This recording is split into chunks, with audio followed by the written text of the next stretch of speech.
Okay, what do we have here? The critical drinker. One battle after another. Good, bad, and the ugly. So, when it comes to contentious and politically divisive movies, one battle after another might just have taken the top spot for the entire year. Depending on who you talk to, it's either the greatest cinematic triumph of the past 2 decades, on par with Sicario, Gangs of New York, and No Country for Old Men, or a pretentious, morally bankrupt Hollywood circle jerk that glorifies domestic terrorism and is more interested in taking shots at the current administration than crafting a compelling story. And in the middle of this cultural maelstrom is little old me, who's left with the job of setting aside what this movie represents and focusing instead on what it actually is. And I'm sorry to say that what it is a frustrating mixture of superb acting and directing talent desperately trying to elevate a script that doesn't really deserve either. A movie that's too long, too sluggish, too self-important, and too wrapped up in its own messaging to keep me invested. The kind of film where I struggle to care about any of the characters because there's such a bunch of useless, irritating fuck-ups that I began to wonder who the good guys were even supposed to be. Anyway, unlike this movie, which drags on for nearly 3 excruciating hours, I'm gonna try and get this review over What with the hell? I didn't know it was that long. I didn't know it was that long. Damn. quickly. So on to the plot summary. The movie begins with Pat and Perfidia, and yes, that's apparently her real name, Right.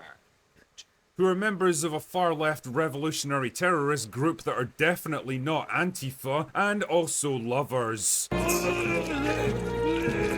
I mean, fuck me, I guess she must have a stunning personality or something, but whatever. Anyway, not Antifa are busy making the world a better place by blowing up government property that'll have to be repaired using taxpayer dollars and terrorizing innocent civilians whose only crime was being in the wrong place at the wrong time. And are we the baddies? What lovely people. Things are going just swell until Perfidia runs afoul of Sean Penn, a military officer with a bit of a kink for strong black women, who captures her in the middle of a mission, forcing her to shag her way out of the problem. What the Oh hell? no! What happened? Unfortunately, this creates a whole new problem when she falls pregnant and she's not entirely sure who the father is. I mean, What the based on how hell? she acts in this film, it could probably be half of Southern California. Yo, man. They're really... Yo. Telling you right now. In America especially, the black community are not going to feel well. They're not going to receive this really well, man. They're not going to perceive this really well. The actor, she's a singer first, from what I know, and I didn't know that was her name, Persephone, whatever he said. I didn't know that was her real name. But I know she left her previous husband and stuff like that, and now she's with that alleged new Green Lantern actor, which his movie. He had one movie on Netflix I watched. It was a good movie, man, but since that happened, she's moved up levels into acting, and she's taken on roles that I feel like, yo, it's a bit sticky, as they say over here. It's a bit sticky still, like, and I thought this one might hit certain people in America, the African American community, really bad. Like she's obviously being treated like a slut, basically slutting out herself. And I know, like, I compared this lady to kind of like a Halle Berry. That's the only thing I can compare her to a bit. And I know certain stuff that Halle Berry did. I remember back in the day, it didn't go well with the black community. And obviously, we fast forward into 2025. That was years ago. There's been actors as well that have done certain sketchy stuff all the way from then till now. And I feel like this is another situation that she's going to put herself in. And people are going to watch this movie and think, what the hell are you doing? Like, I remember I reacted to the first, the one battle after another trailer. And I saw her kissing on Leonardo DiCaprio. I saw her kissing on him and I thought, what the F? This doesn't make no sense. What the F are you doing? Like, Are you? Is this a movie or is this trying to like f people off or piss people off? Basically, that's what it just seems like make people go, what the hell, like that, because that's what it's coming across like, and I think they're knowingly doing it. That's what I personally think, but I feel like it's going to be a bad move for her. Like, people are going to be. I'm not saying, but one would say like, are you selling your soul, kind of thing? Because everyone knows in Hollywood, if you're kissing up on everyone and you're acting like this slutty character on screen, normally they're saying the talk is that you've kind of sold your soul, right, to Hollywood, and that only not goes for just black actors. That goes for like white actors and so on and so forth. And I'm not suggesting or saying that, but if you've watched the first trailer and not only that, this as well, the way he's going into detail about it, show it's kind of directing towards that like area. Like, you've seen it before from not only black actors, white actors, hearing that they're sleeping with the directors and stuff like that to get parts to stay irrelevant in Hollywood. This is where this is going towards. It's like, not saying that she is, but I'm saying that it's coming across like that. We've seen this repetitive. I can't even see the word, but you know what I'm talking about. Repetitively, like over the years, and I've always said that this is them selling their soul to like the directors to Hollywood, basically, because that's who they're eventually. That's who the masses, who gets all the reputation and stuff like that, is Hollywood, basically selling their soul out to Hollywood. And this looks like the similar stuff that's happened previously amongst previous actors of selling their soul to Hollywood. So I'm really shocked that she's doing this, but not so shocked at the same time. Because, yeah, kind of like down that alley. She's really talented, that's a thing. So it's a shame, but yeah, that's just my thoughts regarding this, man. It's crazy. Come on, man. It's not. It's to be expected, but when you see a woman like that, me personally, Swal, she's always been good on camera and she's got a strong body and solid body and stuff like that. I personally think she's taking stuff too, anyway, like they all do. But I think women, especially, don't. People don't really talk about women taking steroids and stuff. I don't think she's taking steroids though, because if she did, her voice would get deeper. But I think she's taking some type of anabol or whatever. I personally think that because I've seen it before. I go to the gym a lot and I know certain stuff from seeing with my eyes. I feel like she's taking some enhancement drugs, because if you've seen her body, especially in movies like the new what's it called with Eddie Murphy, Welcome to America, Coming to America, the second one, you see her body in that. Yeah, that's not.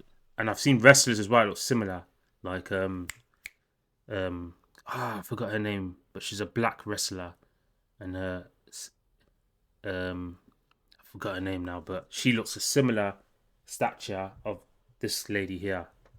Ornya. I feel like I'm gonna throw up. Anyway, skip forward a year and Perfidia decides to run out on Pat and her baby to go back to playing Che Guevara, mostly because she's a selfish arsehole, then gets captured and immediately flips on the rest of Not Angela to save her own arse. What a lovely person. With Sean Penn now hunting down and executing his revolutionary comrades, Pat's forced to go into hiding with his daughter and take on the new name of Bob. Skip forward 16 years and Bob's now a paranoid, drug-addicted loser living with his girl-boss-in-waiting daughter, what the hell? Willa. Not Willow, mind you. That makes no sense. The mum is in her 30s. Leonardo is coming, what, late 40s. And the daughter looks like she's 21. What the hell? That doesn't make no sense. You Willa. Sure, whatever, fuck it. Meanwhile, Sean Penn is a rising star in the US military, and when he's approached to join a secret society of, well, how can I put this?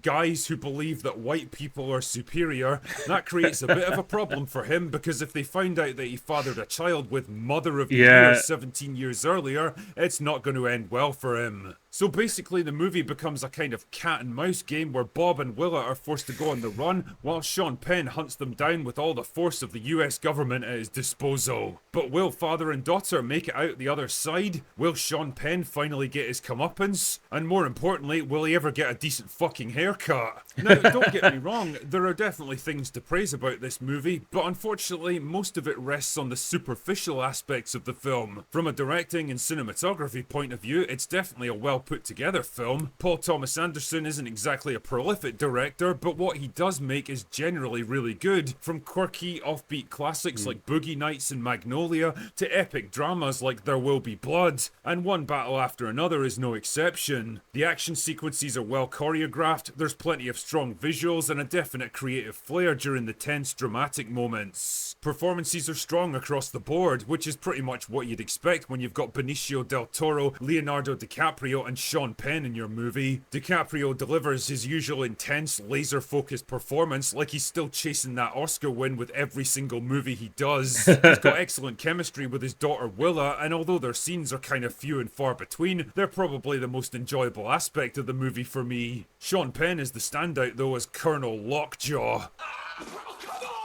Where the fuck did they get these names from? Can't wait to hear more from his superiors General Scurvy and Admiral Diphtheria. The dude looks like he's on the verge of either exploding with absolute rage or bursting into tears in every single scene, and honestly, I can't quite decide if it's a super committed dramatic performance or just goofy overacting. Either way, well, he commands the attention, that's for sure. The problems really lie in the writing, and one of the biggest issues for me is the pacing. At nearly 3 hours long, this movie soon becomes a fucking slog. It's bloated, sluggish, pretentious, and self-indulgent, and after the second hour, I was genuinely starting to get pissed off, wondering if it was ever gonna end.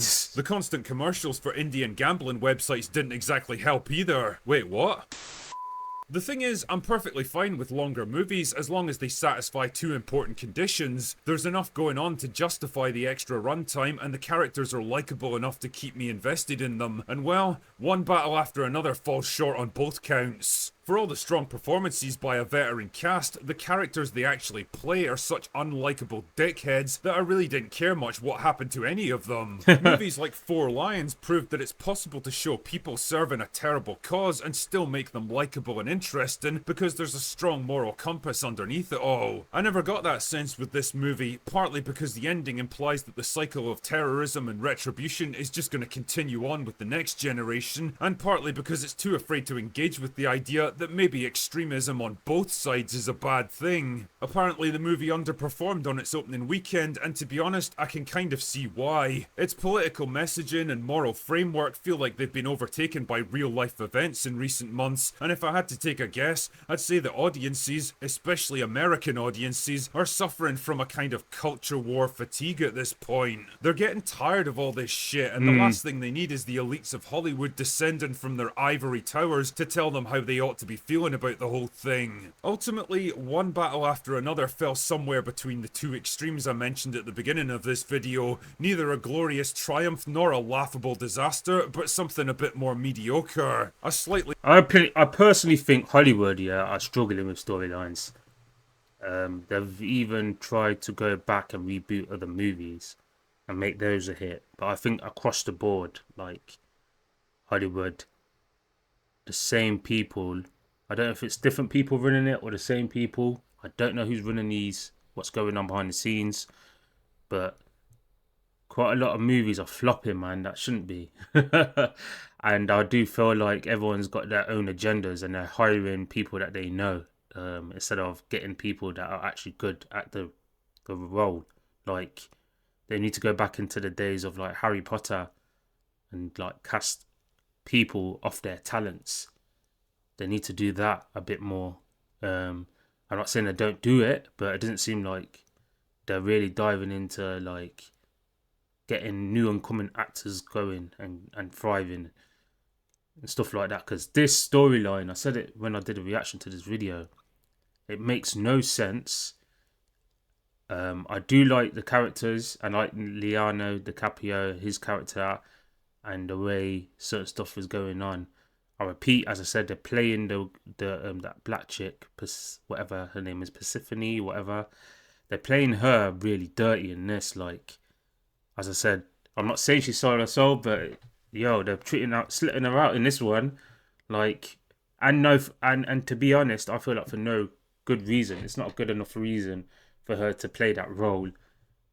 The daughter, her with the pregnant baby shooting that gun. What the hell is going on there? Like, what is she trying to portray? I don't understand that. That's just like, in my opinion, down on a career of her acting. Because she has got somewhat, I guess, somewhat good acting ability, but she's done some shaky roles. Like, she did a role where she's playing a cop. I know in one movie I watched with Tyler Perry and what's the name? That lady that was complaining about not getting paid enough from Power. Not Power. Got her name now. With Terrence, she did a show that was famous with Terrence Howard. She played the mum in it and she's done some other roles, but yeah, she was done a movie with her and she played the cop in the movie, and I just thought you're putting on that your acting is in that movie was just crap, and there is a box for you, but this isn't it. And I feel like obviously she's taken roles, obviously, because they're paying her well, I'm assuming. But the roles are really risky and it could mess up her career. And not her image more than a career, shall I say. Because I do believe she's got some acting ability. But some of the stuff that she's taking, when I see her on film and look back at it, it doesn't suit her. That cop movie, whatever, her playing a cop, it didn't suit her. Her in this as well, I can imagine it would be really cringy. The storyline, as I said, as a whole, is just really weird and it seems cringy as well. For it to go on for nearly 3 hours, he's saying, I'm not sitting in the cinema watching this for 3 hours. It's not worth that. I can just tell by what I saw during the trailer, that's not worth 3 hours. I didn't know it was worth near 3 hours of footage. Everyone knows that when it comes to movies, yeah, the cut-off point is nowhere near 3 hours. Like, unless you're doing something like Marvel related, is it like attention span and stuff is maybe like as a movie, definitely under 2 hours. Like, this should be under a 2 hour movie, in my opinion, or else you're just trying to cause trouble for yourself. In my opinion, that just shows in the detail of movies previous to this. Like, yeah, 3 hours is way too. Over 2 hours is way too much. And the daughter, I'm still tripping over the daughter. Like, she looks, as I said, in 21 or more, and then the mum is 30 in the 30s, like 37, something like that, and then Leonardo is a different age, like late 40s, which them two could work, I guess, but how can a daughter be near enough 21? I wonder what they're trying to portray her as. Is she like way younger than? She's got to be way younger than that. She don't look. She don't.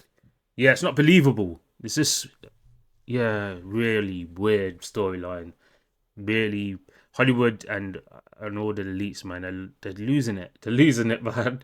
Dive into real movie roles, real movie storylines that relate with the people. Like, that's what it was all about. We like that. This is not good at all. I'm not saying it's a crap movie, though. That's the thing. I don't want to shit on it too much because I don't believe it's a crap movie, yeah?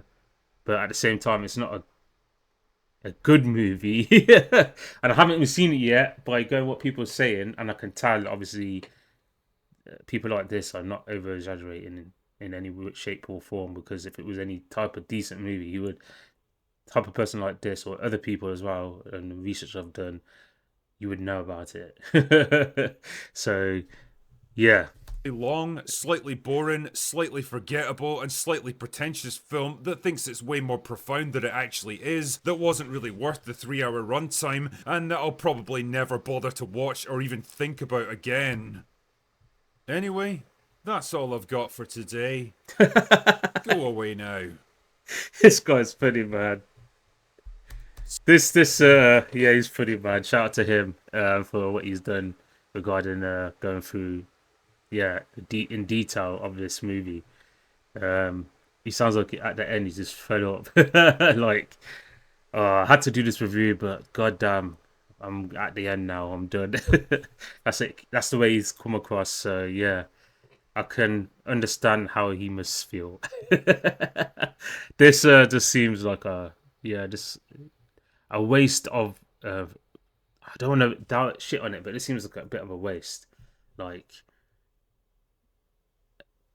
the Wolf of Wall Street, because then the movie I feel like he did well in, that kind of like had a decent enough storyline that made sense, was the Wolf of Wall Street.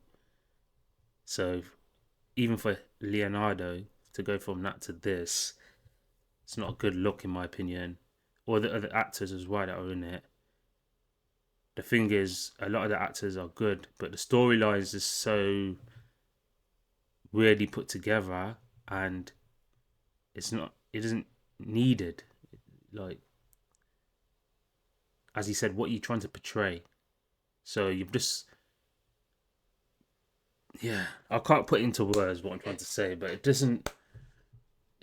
You shouldn't be making a movie that doesn't kind of waste actors' time, and I feel like this is kind of going towards wasting that actor's time, because like slitting out that lady as well, you have to think about the reputation as well that she holds, because she's in R&B and she's part of the black culture in a big way. Don't know how they're going to perceive this, but I just feel like it's going to be negative. So you got to think about that side. I know they're not thinking about it, and you've asked her to do the role and so on and so forth, and you pay her. That's all you care about. But like, yeah, it just doesn't look good, man. Doesn't look good. I could be wrong. I doubt it, because I know how somewhat black community thinks in, because I'm black. But not just that. I just know how they would think, and I just, especially in America, like when they hold someone really high and they do something like this with a certain type of person, like that lady, and whore her out in a movie, it's not going to go down well. And not only that, use her as a slut towards a racist guy as well. That is not going to go down well, and there's no need for it. There's no need for it. So anyway, that's just my thoughts regarding this reaction. One battle after another. This one kid guy doing his thing. Shout out to him. Go over to his channel. If you like to combat me with my talking points and you don't like what I've said or whatever, so on and so forth, please do leave comments below. I want to hear it, to be honest. I want to hear what you got to say, if you agree or disagree. That's what the channel's about. You know who it is. It's me. I'm what's missing. And we're going to go to as many followers, views, subscribers, whatever you want to call it. Yeah, so on and so forth beyond. That's what this channel, that's my goals to achieve about this channel, is to get to millions of subscribers. So please don't forget to click the bell. We have a new video on the channel every day, 12:15 Monday to Friday, and weekends 1:15. I'm out. Have a nice day.